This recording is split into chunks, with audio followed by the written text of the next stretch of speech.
Section 4, Chapter 13, Judicial Rhetoric, Judging the True.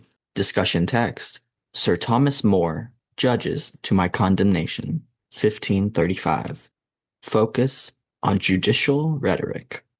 The lawyer, Sir Thomas More, 1478 to 1535, became personal advisor to King Henry VIII and was eventually promoted to become Lord High Chancellor of England. It was a position of which he would eventually ask to be relieved, as his relationship with the king became strained.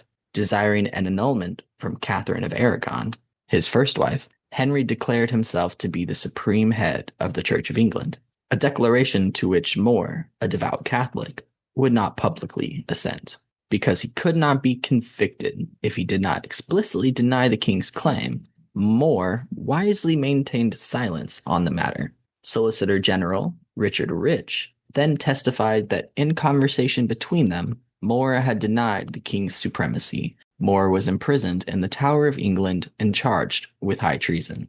At his beheading, More offered these words: "If I were a man, my lords, that did not regard an oath, I need not, as it is well known, in this place, at this time, nor in this case, to stand as an accused person. And if this oath of yours, Mr. Rich, be true, then pray that I may never see God in the face, which I would not say, were it otherwise, to win the whole world. In faith, Mr. Rich, I am sorrier for your perjury than for mine own peril, and you shall understand that neither I nor no man else to my knowledge ever took you to be a man of such credit as in any matter of importance I, or any other, would at any time vouchsafe to communicate with you, and, as you know, of no small while I have been acquainted with you and your conversation, who have known you from your youth hitherto, for we long dwelled both in one parish together, where, as yourself can tell, I am sorry you compel me so to say, you were esteemed very light of your tongue, a great dicer, and not of commendable fame. And so in your house at the Temple, where hath been your chief bringing up, were you likewise accounted? Can it therefore seem likely unto your honorable lordships that I would in so weighty a cause so far overshoot myself as to trust Mr. Rich, a man of me always reputed for one of so little truth, as your lordships have heard, so far above my sovereign lord the king, of any of his noble counselors, that I would unto him utter the secrets of my conscience touching the king's supremacy, the special point and only mark at my hands so long sought for. A thing which I never did, nor never would, after the statute thereof made, reveal it, either to the king's highness himself, or to any of his honorable counselors, as it is not unknown unto your house at sundry times, and several, sent from his grace's own person unto the Tower to me for none other purpose. Can this, in your judgments, my lords, seems likely to be true?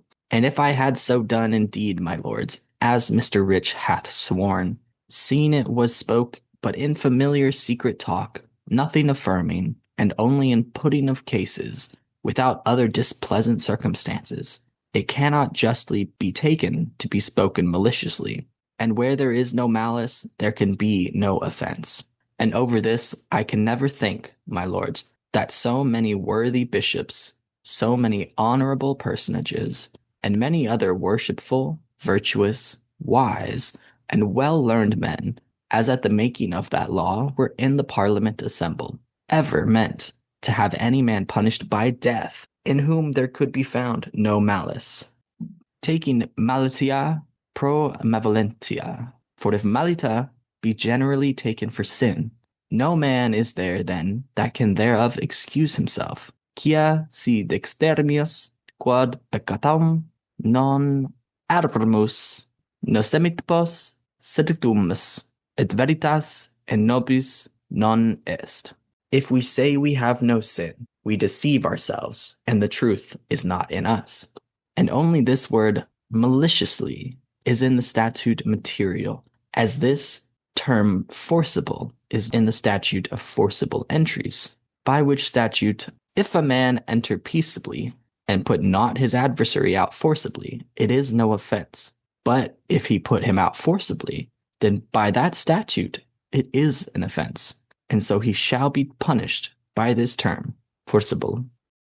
Besides this, the manifold goodness of my sovereign lord the king's highness himself, that hath been so many ways, my singular good lord and gracious sovereign, that hath so dearly loved me, and trusted me, even at my first coming into his noble service with the dignity of his honorable privy council, vouchsafing to admit me to offices of great credit, and worship most liberally advance me, and finally with that weighty room of his grace's high chancellorship, the like whereof he never did to temporal men before, next to his own royal person, the highest officer in this noble realm, so far above my merits or qualities able to meet thereof, of his incomparable benignity, honored and exalted me by the space of 20 years and more, showing his continual favor towards me, and until at mine own poor suit it pleased his highness, giving me license,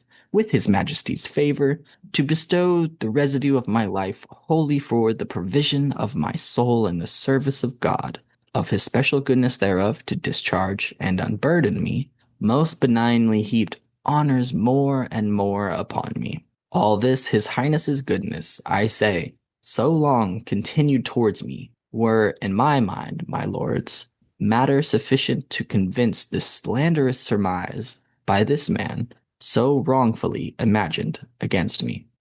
Forasmuch, my lord, this indictment is grounded upon an act of Parliament, directly oppugnant to the laws of God and his holy church, the supreme government of which, or of any part thereof, may no temporal prince presume by any law to take upon him as rightfully belonging to the see of Rome, a spiritual preeminence by the mouth of our Savior himself, personally present upon the earth to St. Peter and his successors, bishops of the same see, by special prerogative granted. It is therefore in law amongst Christian men insufficient to charge any Christian.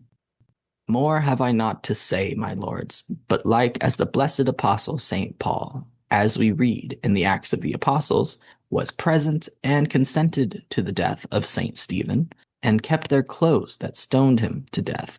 And yet be they now both twain holy saints in heaven, and shall continue their friends forever. So I verily trust, and shall therefore right heartily pray, that though your lordships have now in earth been judges to my condemnation, we may yet hereafter in heaven merrily all meet together to our everlasting salvation.